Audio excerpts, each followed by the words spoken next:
Bonsoir. Au sommaire de ce JT, 5 personnes convoquées aujourd'hui devant la justice suite aux incidents survenus en marge des manifestations ce samedi.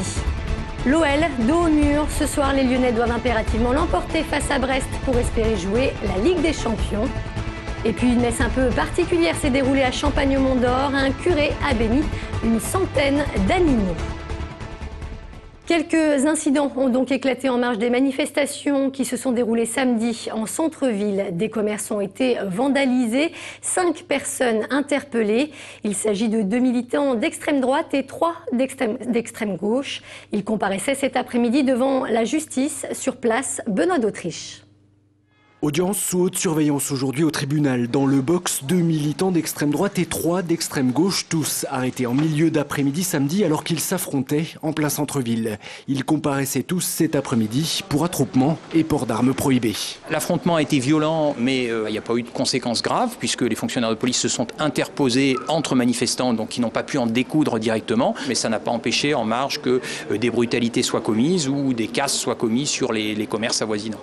Le point de départ, c'est le rassemblement organisé par les identitaires. Place Saint-Jean, 500 personnes venues de toute la France pour défendre la liberté d'expression. C'était le mot d'ordre officiel. Une manifestation dont se sont extraites plusieurs dizaines de personnes qui ont ensuite défilé en faisant le salut nazi dans le Vieux-Lyon avant de s'en prendre à plusieurs vitrines.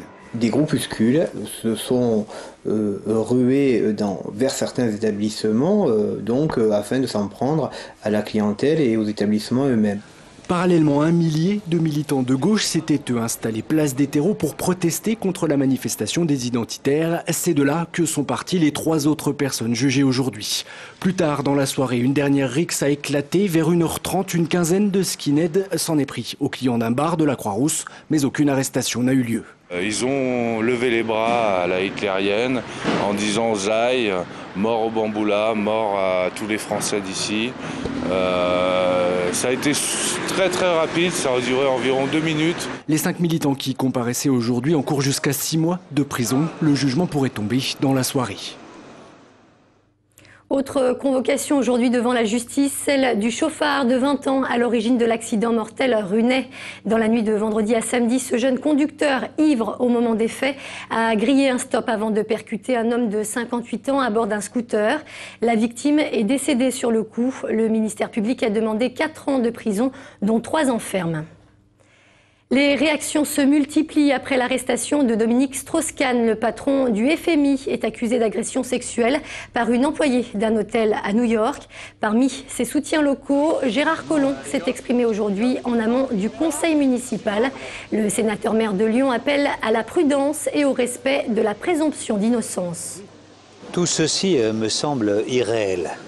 Je me demande comment quelqu'un qui aspire à la présidence de la République, qui a connu une semaine agitée, comment tout d'un coup il y aurait une telle perte de sens. Et en attendant de savoir ce qui s'est passé, que l'on donne à Dominique Strauss-Kahn le bénéfice de la présomption d'innocence.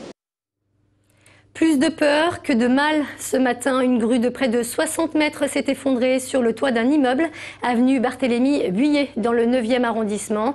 L'engin de 50 tonnes qui transportait des matériaux isolants a basculé en arrière pour une raison inconnue, endommageant la toiture du bâtiment. Aucune victime n'est à déplorer. Une expertise a été demandée.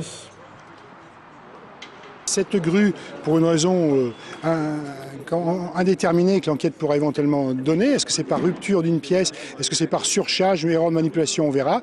Eh bien cette grue est tombée vers l'avant et bien sûr est venue en appui sur l'acrotère de l'immeuble. Donc il va falloir redonner à la grue une position initiale sur ses roues et ça va demander qu'on évacue les personnes pour le travailler vraiment en sécurité. Un nouveau suicide à la prison de Corba. Un homme de 45 ans s'est pendu dans sa cellule hier après-midi. Il était incarcéré depuis le début de l'année. Aucune précision n'a été donnée sur les circonstances de ce décès. Il s'agit du 31e suicide enregistré depuis le début de l'année dans les prisons françaises. Une halle, un espace à Eurexpo et désormais un pont. Paul Bocuse est plus que jamais un monument lyonnais. Le chef triplement étoilé a inauguré cet après-midi un viaduc à son nom. Il est bien sûr situé à Collonges-au-Mont-d'Or, à quelques pas à peine de sa fameuse auberge. Qu'est-ce que vous pensez de tous ces honneurs de votre vivant en plus?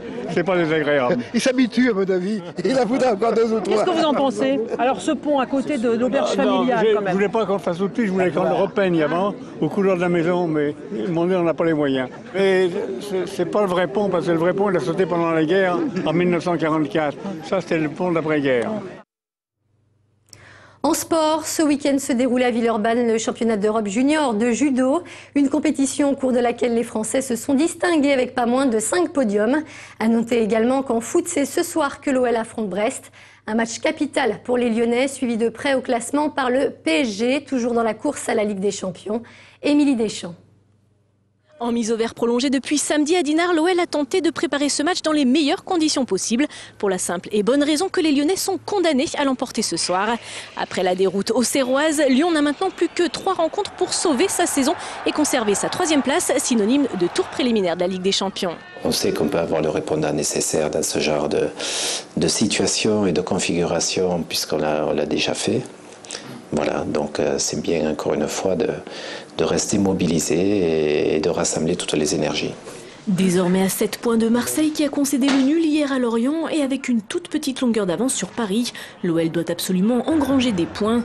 Mais rien n'est gagné, Lyon voyage mal ces derniers temps et lors des 4 dernières rencontres, les hommes de Claude Puel ont encaissé au moins 2 buts.